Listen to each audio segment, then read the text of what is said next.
Hi, I'm Jill Chivers from Shop Your Wardrobe and 16 Style Types. And I'm Imogen Lamport from Inside Out Style and 16 Style Types. And Jill and I want to talk to you today about wardrobing and wardrobe management.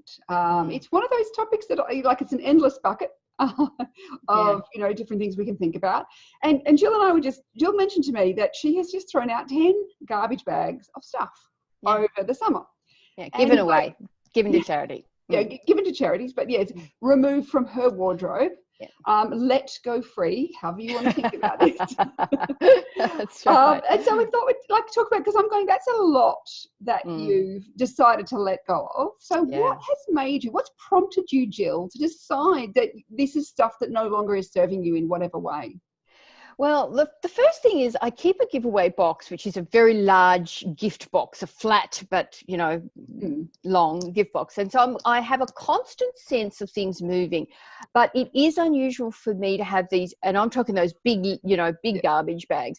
And there have been a couple of sessions where I've had 2 or 3. Normally it's just one, because I tend to review on sections. So I'm going to do, say, leopard print, fleece and winter stuff, which I know for some people that's not a category. They don't even have a single item. Well, I have a category on leopard print winter, fleecy, casual stuff.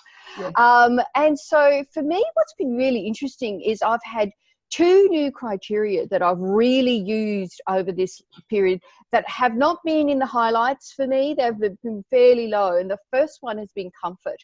And it is important to me that my clothes are comfortable, but I will withstand a reasonable degree of discomfort if I love something. I will wear something that maybe the fabric, might bother somebody else. It might even be a bit scratchy. I will wear shoes that are a little bit uncomfortable. I will wear heavy earrings because I like the look of it. Now, I might not wear it, all day. I might be taking it on and off. And I know for a lot of people that's just too fiddly, fussy around. They just wouldn't do it. But for me, that comfort thing has been really important. I would guess there's been 12 pair of shoes that have gone just on comfort. And this is sometimes how it will happen. Out and about, doing things, having lunch, running errands, doing the groceries, shoes have rubbed my feet. I come home and instead of putting them away, they're on probation, I'm just making a pretty radical, quick decision for me. They're gone. That's it. They're in the bag. And, when I have 3 pairs in there, I start to accumulate and off it goes. So the whole comfort thing has really climbed up the selection criteria for release for me. And it's really become very, very important. And I'm becoming what's quite ruthless. Like I let things go slowly, Sometimes it could be months in the rumination that I'm deciding. Yeah. So what's made you decide, since you said that you can withstand some uncomfort or discomfort? What's made you decide, that these are the ones that you're now suddenly letting go? I think part of it is the aging process and getting a little bit older. And, so a lot of the shoes where they either rub somewhere or the heel is just an uncomfortable height. I just think, what, I've got plenty of other gorgeous stuff. And see, that's another thing for me is in every category, I normally have more than one. And, those of you who've been watching us for a while, it's been a delight to be a guest on Imogen's blog. You know about my over shopping issues and this need to have more than one. And so part of it is an emotional thing too, saying, you know what, it's okay if in this category I have just one or none. What if I have none in this category? And I know for some people they would look at that and that would not make sense, but it has been a huge part of my own shopping journey. So that's really interesting. So now, it's because one of the things I have noticed too with my clients when I'm doing wardrobes is comfort. The older we get, the more comfort becomes a really strong driver. For many of us, like I'm not going to withstand that discomfort that can come from wearing something that's just not right. So it could be the fit's not right, the fabric's uncomfortable, it's shoes. I mean, blisters. The minute I get a blister, I'm sorry, the shoes are going. In fact, when I was in New York a few years ago, we'd walked around New York City as you do there, and I had got some terrible blisters on my feet from one pair of shoes, and they were like almost new. And I actually just took them off and left them on the side of where the bins were, because I thought hopefully some poor person will come away and take them, because I had brand new leather shoes. They gave me terrible blisters, and I went, I'm not wearing those again. Yeah. Well, I think you and I have talked here about found style, that I have a friend who wears found style. You know, people who come and stay with her and her husband, and they leave clothing on. She once had this pair of shoes. I was chatting to her at a cocktail party, and she'd found the shoes on the footpath, the sidewalk. And it was like, I had this sort of, really? That's astonishing. I've never met anyone wearing found style. I didn't even know it was a thing. So maybe you are contributing to found style in New York City. Yeah, I thought, well, let somebody else get some joy out of them, but they just didn't work for me. Yeah. So, yeah, I do know for myself, the comfort, particularly with shoes. I think that's something that, particularly as we get older, and maybe feet just don't have the same, you know, that kind of, you can see pain on someone's face when their feet are uncomfortable. Yes. And I think maybe that's something, particularly as we get older, that we've become more aware of, that there's nothing worse than just going, you know, my feet are just hurting. Like, to get through the rest of today with this pain in my feet is going to be an unpleasant thing. And I'm no longer prepared to put up for, you know, the look, you know, the discomfort for the look of whatever it is. And, you know, I think my flamenco dancing may be part of that as well, because obviously your feet need to be in good, they need to be healthy, they need to be in good condition. And flamenco is incredibly important to me. Sort of year after year, it's become more central to my sense of well-being. And also I think it contributes a lot to how physically well I feel. And so I think that might even be feeding in there. It's actually, now just talking with you about it, that's really sort of occurred to me, that something that is so central to how good I feel about myself and my life, my feet have to be healthy, and wearing shoes that are not going, that are working in the opposite direction to that is just, not a good thing for me to be doing. Yeah. I mean, one of the things I've noticed, and I think it's just kind of hitting this midlife point where you think, you know, I've still got hopefully a whole bunch of years to go, maybe as many as I've had, and I don't want to be in pain.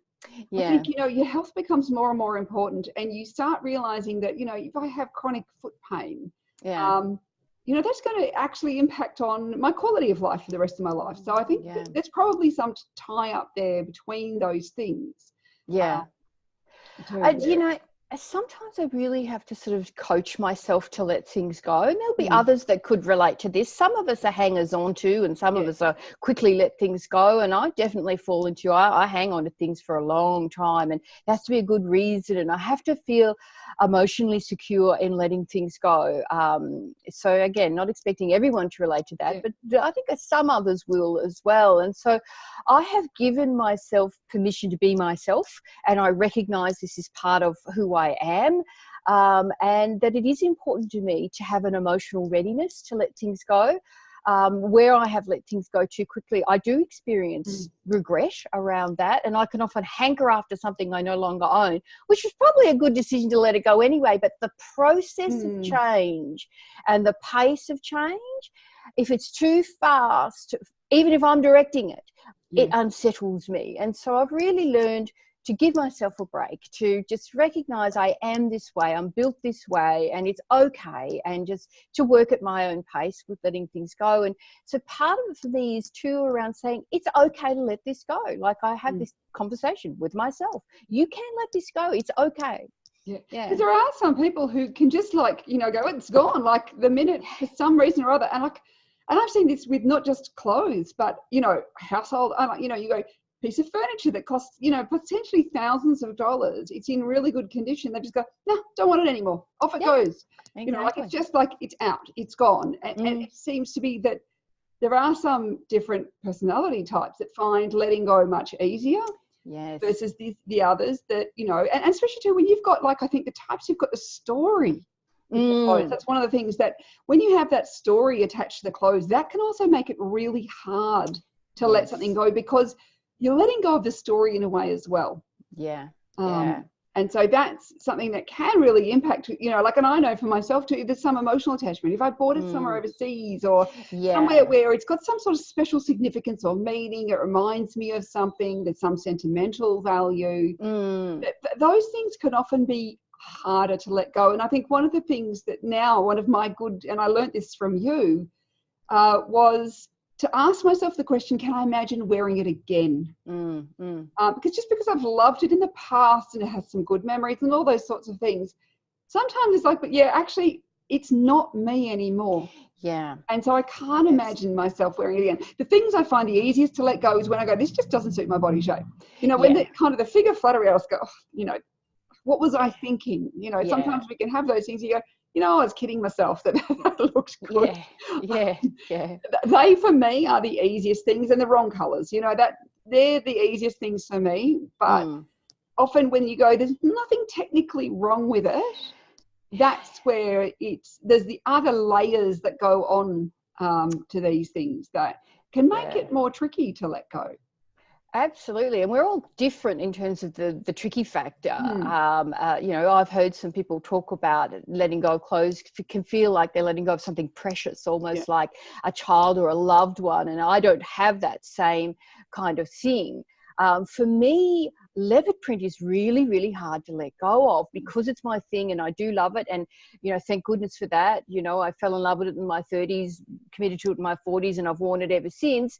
But leopard print to let go of, I really can struggle with that, even if it's a whole bunch of wrong on every other criteria. Just it being leopard print, that can just represent a huge, big stop sign for me. And I do have to sort of talk myself around it and say, it's okay. Look at how much other leopard print you've got. No shortage going to be coming up there. And this isn't serving you. And guess what? Somebody else will really, really love it. That I find is a really helpful thing for me. Imagining who else might really, really enjoy this piece and get real wear out of it. It'll have another life, just not with me. For some people, that's not going to be anything that, is compelling for them to let something go of. But for me, I find that's actually really, really helpful. Yeah, I know I was doing a wardrobe last week with a client, and one of the things she said was, I like to think my clothes are going to, to women who will really appreciate them. Because she has good quality clothes, and so it's going, well, somebody else will really get to appreciate this because, it's not working for me. But I want somebody else to appreciate it. I want somebody else to value it the way I've valued it. And I think that's something. And that's when you can choose which charity you let it go to as well.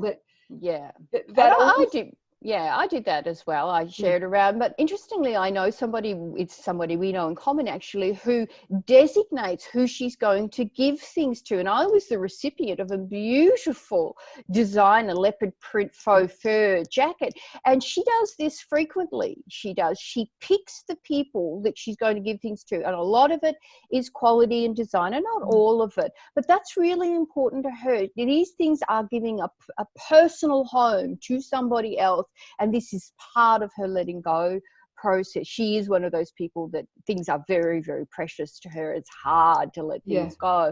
And I think, great, you have worked out a process that really works for you. It's not going to work for everybody, but for you, this eases the pathway to clearing space in your wardrobe.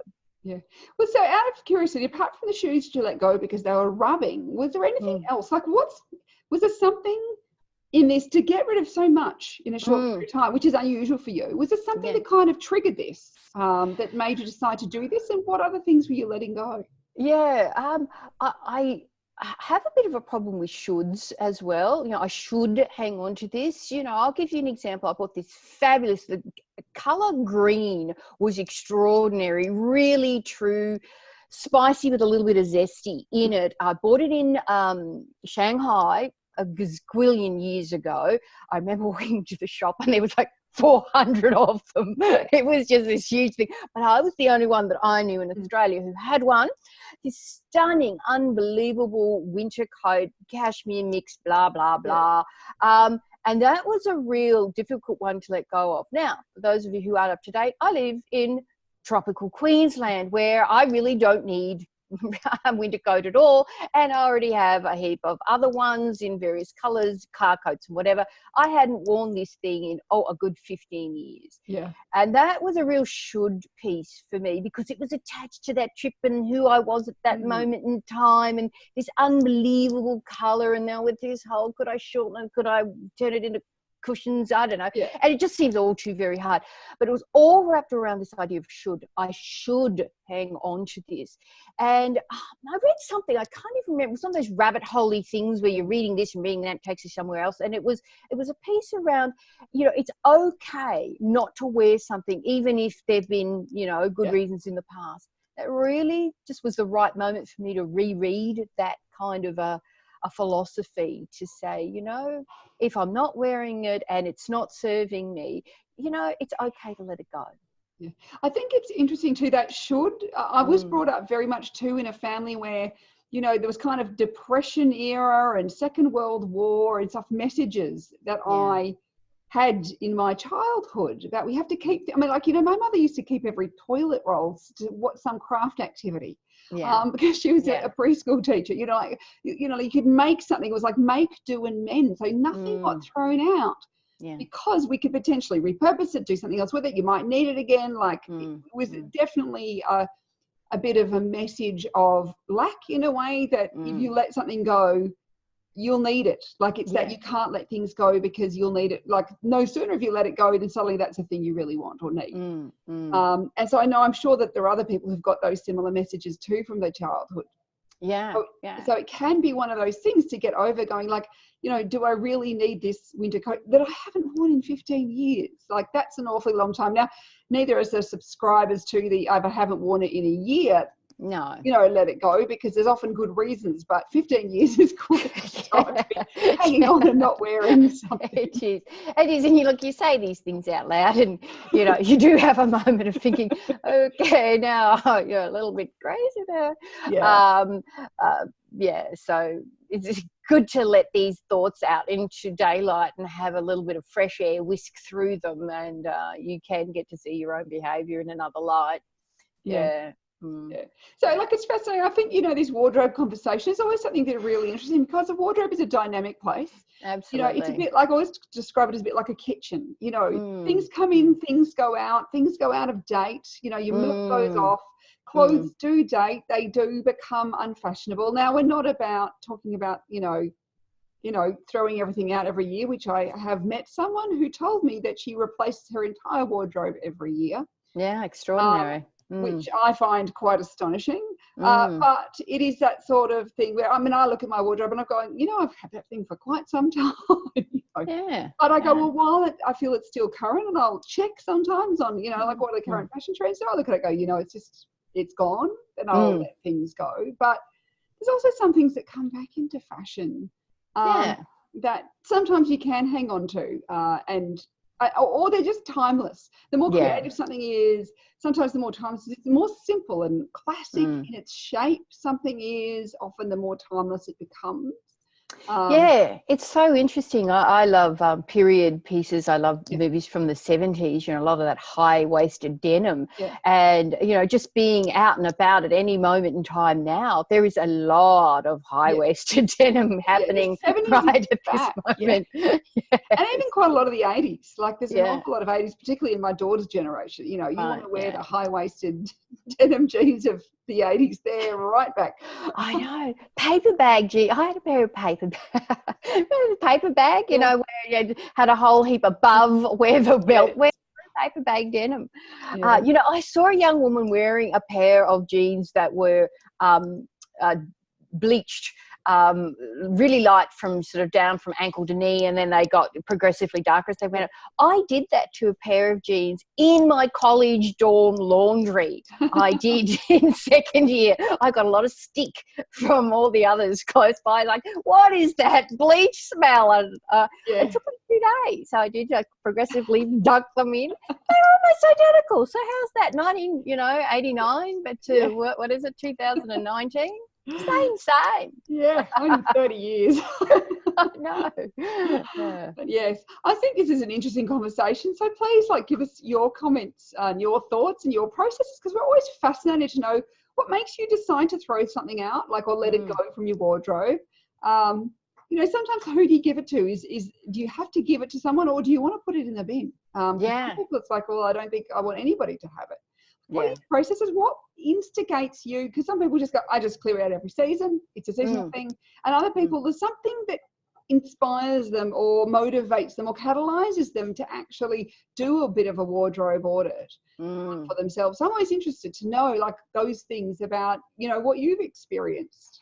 And yeah, I'm also interested in when people do this, because I'm a very scheduled and quite a methodical step-by-step person, but I do it by inspiration, totally. And sometimes it'll be literally, I'm tootling around, you know, bed preparation time, and I'll think, you know what, this whole section, and I'll start, and before I know it, it's 11:30 and I've just finished my last bag. And I have also just learned to go with that energy, because it is a very energizing, it's quite an uplifting, cleansing and nourishing experience for me. So I go with that, even if it means, you know, a bit of a late night. Yeah. So that's also interesting to me, is, you know, do you do it in a scheduled kind of way? Because I've just learned that I just go with that energy when it strikes me, and I never know when it's going to do that.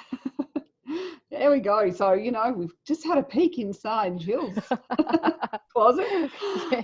So please do share your experiences with doing this, because it's a fascinating topic and it's one that never ends.